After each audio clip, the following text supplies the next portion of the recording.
Patuloy na nagbibigay serbisyo. Pag-asa at saya. GMA Regional TV. Kapuso ng bawat Pilipino.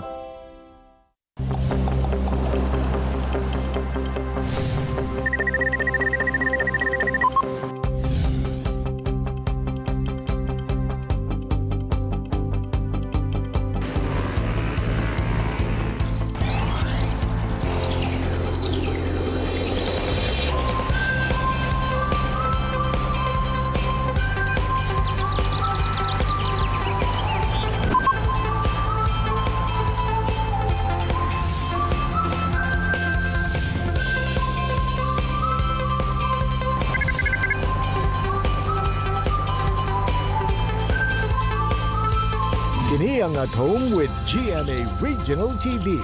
Happy Tuesday morning mga kapuso all over Mindanao. Labi na sa mga kapuso sa Alabel ug Maasim sa Sarangani Province. Say good morning! Good morning, Sab Jill. Ato sab kumustahon ng atong mga kapuso sa Akbar ug Lantawan sa Basilan Province.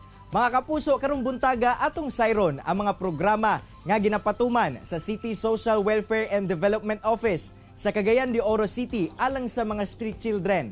Kauban ang head sa Oro Response Processing Center nga si Ma'am Vena May Celeste. Samtang say, luyo sa niabot na sa over 1 million ang likes sa TikTok ni JD San Juan. Mao ang iyang istorya sa pagbangon, pagpaningkamot ug paglampos ug karon usa na siya ka engineer. Atong sayro na mao ang istorya unya taod-taon mga kapuso.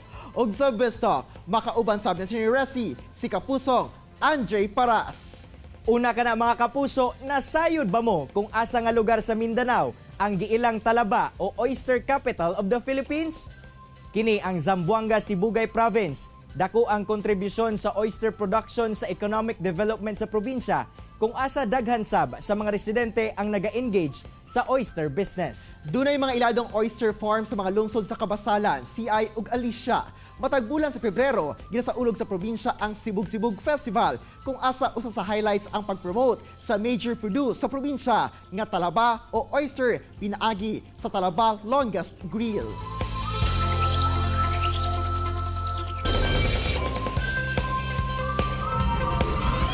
Mga kapuso, luyo sa hugot sa life ug mga advice na ginahatag sa TikToker nga si Engineer JD San Juan nga dunay 1.8 million likes sa TikTok.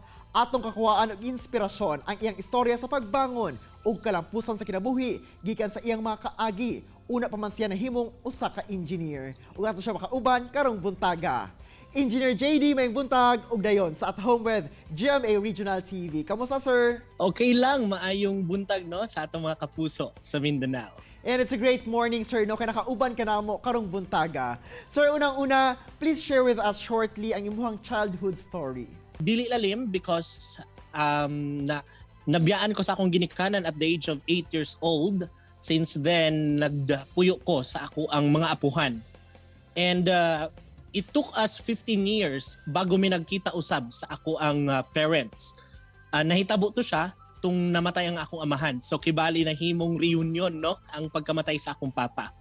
Medyo lisod ang akong kasinatian because kinahanglan akong magtiwas sa pag-eskwela na walay suporta sa ginikanan. Ug naalang ko sa poder sa ako ang mga apuhan. And fast forward, after 16 years of struggle na nahimo jud ta na engineer no. If you don't mind, sir, unsa ba ang rason nga gibilin ka sa imong mga ginikanan didto sa imong lolo ug lola? First, wala jud ko kasabot no, Jill, because I was 8 years old back then. Medyo di mo mahibaw-an unsay mga hinungdan sa atong mga ginikanan nga nung nawa sila. Mingkalit na lang nga ning uli akong papa kay nagtrabaho man gud siya sa minahan sa Diwalwal. Then one day, wa na siya nibalik. And then nawa pud ang ako ang duha ka magsuon, di ay gipahatod na sila sa lain namo nga relatives. And then ningkalit pud og kawala ang akong inahan. Na until 15 years namatay akong papa, nag-reunion mi didto pa nako nasabtan tanan ang hinungdan nganong nabianday ko. It's because si mama naa na di siya bagong karelasyon. Sa bata nga edad wala pa na ako na nahibaw-an nga konsepto. Sa akong papa pod medyo gidamdam niya ang nahitabo, though wala siya laing karelasyon, wala na siya ming balik, wa na siya ning uli sa among balay. Og ang maong pagkita na mo usab naa na siya sa kabaong. I hate to say the word pero ang among reunion jud dili siya maayo kaayo pero maupod to ang nahimong tulay nga nag-reconnect mi tanan sa akong ginikanan. Sir, daghan ang mga na-inspire sa imuhang mga video sa TikTok. Unsa ba nag-inspire sa imuha, sir, nga i-share ang imuhang life story dito sa TikTok? At first, Jill, no, medyo ang TikTok, gihimo lang nako siya nga kalingawan ba? Kay syempre, naanatay profession, medyo busy ta sa trabaho. Gihimo na ko siya nakalingawan aron naapod tay ma-releasean sa atong stress kay naatay lisod kayo nga backstory. So pananaw sa mga tao sa ako, engineer successful. Wa sila kabalo sa mga ginadamdam nako sa kinabuhi. So ang TikTok mo mo'y nahimo na akong release ako ang stress sa life. But later on, wala na ako damha na magustuhan dai sa mga tao. Gitistingan lang nako kay isa. Nag-share ko og summary lang sa akong pag-graduate as an engineer. Wa na ko damhan ni viral to siya na video. Ang summary nga story sa pag-graduate nako sa College of Engineering. Ni viral siya. And didto na nagsunod-sunod nga na mga pangutana mga tao ako ang ginatubag sa ilahang mga comments, ginaisa-isa na kog tubag hantod na medyo na kumpleto og hinay-hinay na open ako ang akong kinabuhi sa social media og wa na ko damhan na magustuhan dai siya sa mga tao. O gusto sa imuhang mga TikTok video, sir, no? You shared about kining cheating. Unsa ba imuhang na-learn, sir, from that experience? What has someone said to you that made a tremendous impact in your life? My professor said to me, "You're a cheater." During that video, gi-instill ako sa utok sa mga kabatanunan na dili jud maayo nga ipaagi nato sa cheating ang atong pag-eskwela. Daghag pa maagi para makahumanta sa pag-eskwela og mapasa nato ang atong mga exams one way or another. Kadtong cheating nako na story, Jill, actually niabot to siya og niabot po to siya million views, no? Na gihimo na ko siya cheating the series. Na nahimo siyang dakong twist sa akong kinabuhi kay dako kay siyang impact. Kaya during that day, giinan ko sa ako ang teacher na you're a cheater. Though wala na ko gibuhat ang act to cheat, naamagod siya yung nakita na naami plan to cheat because we prepared. Motong pag ako ang gi-share sa TikTok ni anak ko nga, what something that a person said to you that made a tremendous impact in your life. So motong akong giingon na someone said to me that I am a cheater. And because of that, someone said to me that I am a cheater. I need to live proving that I am not. O gikan sa imuhang mga kaagi o karon usa nakaka-engineer, unsa ba imuhang ma-consider, sir, imong greatest accomplishment? Sa una ginaisip na ko no nga ang pagkabutang og engineer sa akong pangalan mo ay akong greatest accomplishment. Pero dili di Jill. Para sa ako isa lang siya ka badge of honor nga nahatag na ako sa akong mga apuhan, sa akong pamilya, sa clan as a whole because I'm the first person to graduate in college at the same time first na engineer sa buong clan. Di lang sa pamilya, sa buong clan actually because I'm an IP. Proud ko nga man sa Davao de Oro. And para sa ako ang best achievement or ang greatest achievement is ang madala nako ang pangandoy sa ako ang mga kauban sa pamilya. Ang greatest achievement is ang matabangan po nako sila nga ma-fulfill ang ilahang dreams. So naapog ko yung mga ginatabangan karon ng mga igagaw, mga paryente para makatiwas sa ilahang pag-eskwela. Og unta, sir, no, kapanalaminan sa mga kabataan ang imuhang ginabuhat nga pagtabang sa imuhang mga relatives. Sir, unsa imuhang ma-advise ngadto sa mga anak pod sa sama sa imong sitwasyon kaniadto aron sila pod ma-achieve nila ang ilahang mga pangandoy sa kinabuhi? So para sa mga kabatanunan, kung naa kay goal, naa kay pangandoy, keep that focus. Dili ta magpadisturbo sa love life, dili ta magpadisturbo sa mga bisyo sa kinabuhi, dili ta magpadisturbo sa kung unsa man ang ipang-ingon sa tao sa ato. Mag-focus sa ato ang goal kay para dili mag-blurry ang atong vision. And one day, that vision, that goal will become a reality na ato ang ma-experience. Your story is such an inspiration sa ato ang tanan, sir, no? Ug imuha gayong ipamatud-an nga bisan pa man sa kalisod nga mudako nga dili kauban ang ginikanan, mamahimo gihapong magbalampuson ug makapot ang pangandoy sa kinabuhi, sir. Daghan king salamat sa pag-share sa imong story, Engineer JD San Juan. Daghan kayong salamat, Jill. Daghan kayong salamat sa tanan. Daghan salamat, mga kapuso. Chillax sa mga kapuso, mubalik pa ang At Home with GMA Regional TV. Kini ang At Home with GMA Regional TV. Best talk tayo ng mga kapuso, kauban si Attorney Resi Rizada. Resi!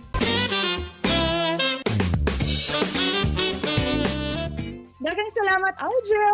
May butag mga kapuso, ug welcome to Bisto Kadubuntaga atong makachikahan ang usa sa mga main hosts ng newest comedy game show na Game of the Gents. Walay lain pa kundi si kapuso actor Andre Paras. May butag, Andre, and welcome back sa At Home with GMA Regional TV. How are you? Mayong buntag, I'm doing great, thank you. Of course, still indoors para safe po tayo kahit papano. And very excited because nandito po ako ngayon kasama kayo. And at the same time, may isi-share akong bagong project na hatid sa inyo po ng GMA.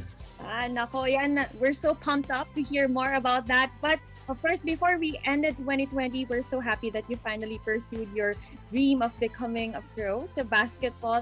Please tell us more about the decision naman, Andre, to finally apply for the 2021 FIBA Rookie Draft. Opo. Well, before po kasi, I started with AMA Online D-League team. I was around 21 years old, and when I felt that kaya ko na maglaro ulit at that kind of level, sabi ko hindi pa ako ready dahil, well, I'm 21, tapos na-enjoy ko pa yung ginagawa ko po dito sa GMA because kahit papano, I really, really love entertaining. I love television, comedy. Tapos, ayun, nung tumagal, parati kong sinasabi na next year na lang. Napansin ko rin, nga pala 25 na ako, parang tumatanda na ako. So, I have to make a decision. And that was my decision to pursue my dream of basketball. At the same time, not letting go my passion when it comes to the entertainment business. And since you've mentioned it already, 2021 is truly an exciting year for you because you're taking your brand of comedy to quick another level with the Game of the Gents. Please tell us more about this, Andre. Yes, so ito na po, Game of the Gents. Obviously, it is a game show.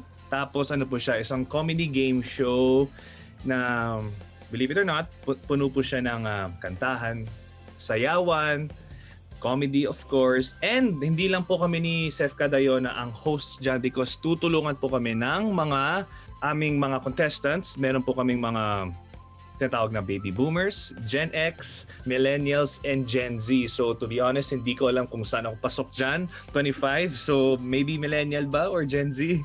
Hindi ko alam. Then, we will be having help with the Gen Dolls. Yan po tinatawag namin, and surprise, because I am sure kilala nyo po kung sino ito. Sila po ang Mistress. Andre, is this the first game show that you've hosted, and how different is this project from all the others that you've done? This is my first project na hosting, and it's very different dahil the past projects I've done, it's more of live show, which is Sunday Pinasaya, tapos yung mga ibang rom-com shows.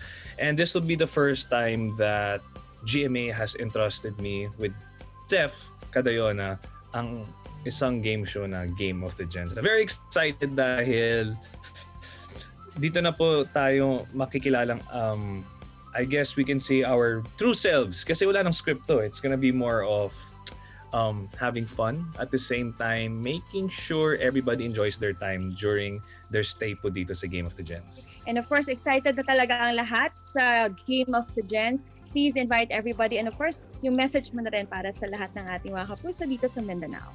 Ayan na po. Thank you guys so much for, having me here. I just want to let everyone know to always be thankful, just be happy, and always, please, stay safe and stay indoors kahit kaya. Kasi, hindi pa tapos tong laban natin. But of course, we are here for one another. And that's it. Thank you guys so much. And please, Game of the Gents. Nagkayang salamat, Andre! Thank you! And that was Kapusong Andre Paras. Tutok lang mga kapuso, kay mo balik pa ang At Home with GMA Regional TV. Kini ang At Home with GMA Regional TV.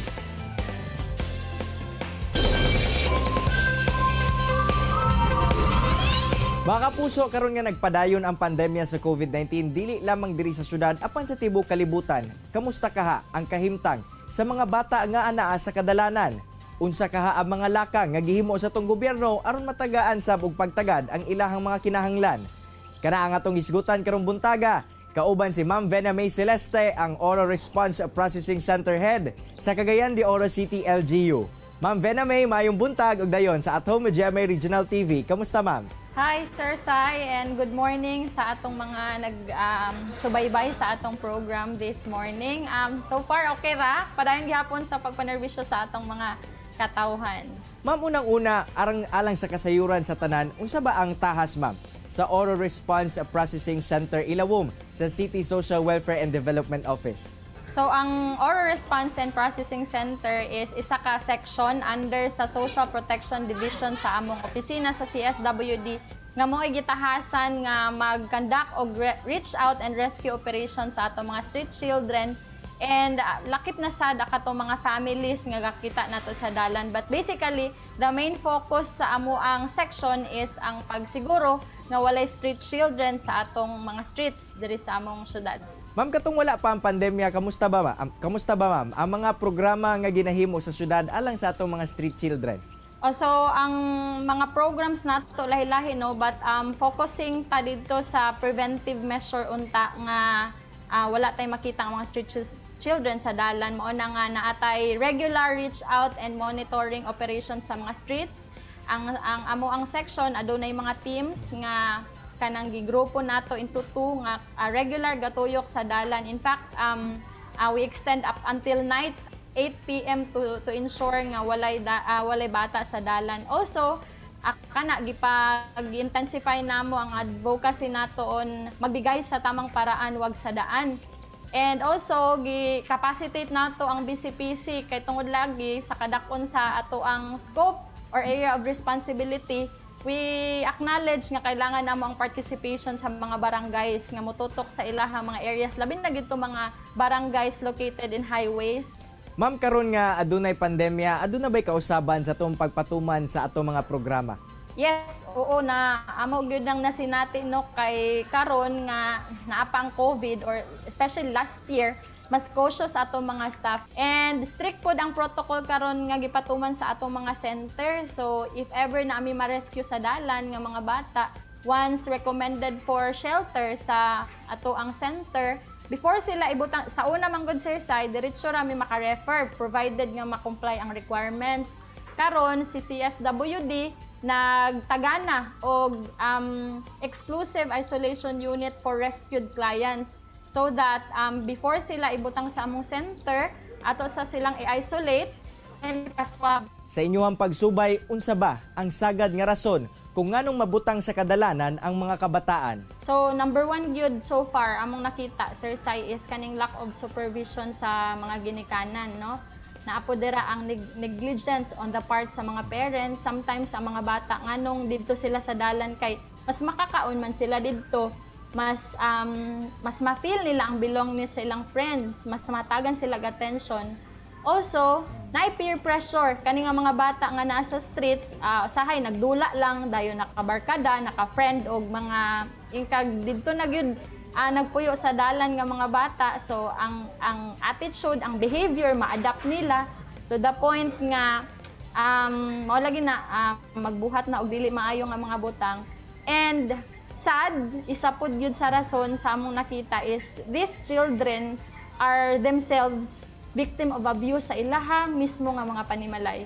Dagan ta mga rescued children nga moingon nga they were once victim sa ilang kaugalingon nga parents, if not physically, sexually. So mas dili nila ma-feel ang protection nga supposed to be magikan sa family. So ma'am, unsa kadako ang role sa usa ka ginikanan sa paghubog sa attitude sa kini nga mga bata nga anaa nato sa kadalanan? Yes, dako jud kaayo siya, no, kay gani mao nang rason nga naatay gipatuman or naay gi-enact ato ang legislative body na Parental Responsibility Code, the ordinance nga dili man unta mo penalize, pero kung naay mga ginikanan nga inana na gyud ka negligence when it comes to their responsibility sa ilang parents, na pwede sila i-penalize. So dako ang role sa atong mga ginikanan tungod kay we believe nga ang bata man gud sir Sai mura siya gisa ka bond paper sa pagkatao niya diri sa kalibutan. Empty pa siya as she is or he is pagawas niya. And it is the parents ang mupilin ana nga mga blank sa life sa bata. Mo na pinakauna man ang first line of influence is ang mga ginikanan gyud. Once ang ginikanan is walay inana nga pag-value sa education, dili gyud ta mo expect nga mga bata mo value pud og education. Kung walay proper values or kanang good manner ang mga ginikanan, mo bumerang gyud na didto pud sa ilahang mga anak. So inana no nga ang influence sa parents is dako kaayo sa katanan, and the success sa ilang mga anak magdepende pod sa karesponsable sa mga ginikanan. Ma'am, gawa sa pag-rescue sa atong mga street children dinhi sa Dakbayan, unsa pa ba ang mga laing interventions nga inyong gihimo alang kanila? So naatay aftercare section pod no sa diri sa among opisina Sir Sai, and kani sila are social workers that focuses on kani ang pag-case manage sa atong mga na-rescue nga mga bata kay dili ta gusto no nga after ma-rescue sa dalan, ubalik na pud sa dalan tungod kay wala nahatagan og saktong intervention. So we have group of social workers sa CSW did atong mga street children nga gusto di mo eskwela pero wala lain means, so gina-enroll sila aning night school program. Napod mi gitawag Sir Sai nga Oro Alaga program. Isa ni siya ka program nga naghatag og subsidy sa atong street children and street families nga per assessment wala gyud mapuy-an diri sa syudad. Daghang kayong salamat, Ma'am Vena May, sa imong oras nga gihatag sa At Home with GMA Regional TV ug amping permi, ma'am. Thank you very much, Sir Sai. Amping pod. God bless everyone. Sa iliyo sa kalisod nga ni sinati nga mudako nga dili kauban ang ginikanan, nahimo kini hagit alang kay JD San Juan nga maningkamot pag-ayo og karon usa na siya ka engineer. Ang iyang istorya sa kinabuhi gina-share niya pinaagi sa TikTok aron mas daghan sab ang ma-inspire sa iyang istorya. Samtang Jill, bisan pa man nga adunay pandemya ug daghang kausaban sa pagpatuman sa mga programa, padayon gyapon ang opisina sa Oro Response and Processing Center sa pagtabang ug pag-rescue sa mga street children dinhi sa Cagayan de Oro City. Sayang mga kapuso, atong atangan si kapusong Andre Paras nga usa sa host sa laro ng mga baby boomer, Gen X, Millennial or Gen Z. Ang Game of the Gens matag Domingo, 7:45 PM sa GTV. Mga kapuso, unta na inspire ug nakakaton kamo sa gi-share sa atong mga bisita karong buntaga. Sama na lang sa panultihon ni Bo Jackson nga set your goals high and don't stop till you get there. Mga kapuso, makita pagbalik ang atong episode pinaagi sa pagbisita sa www.gmaregionaltv.com. Ug ayaw kalimot, mag-subscribe sa official YouTube channel sa GMA Regional TV. See you tomorrow mga kapuso, ug always remember that God is good all the time. Ayaw sab kalimot sa pag-smile. Amping! Stay safe and healthy mga kapuso. Ako si Cyril Chavez. Kinisab si Argil Aralator. Buong puso para sa kapuso.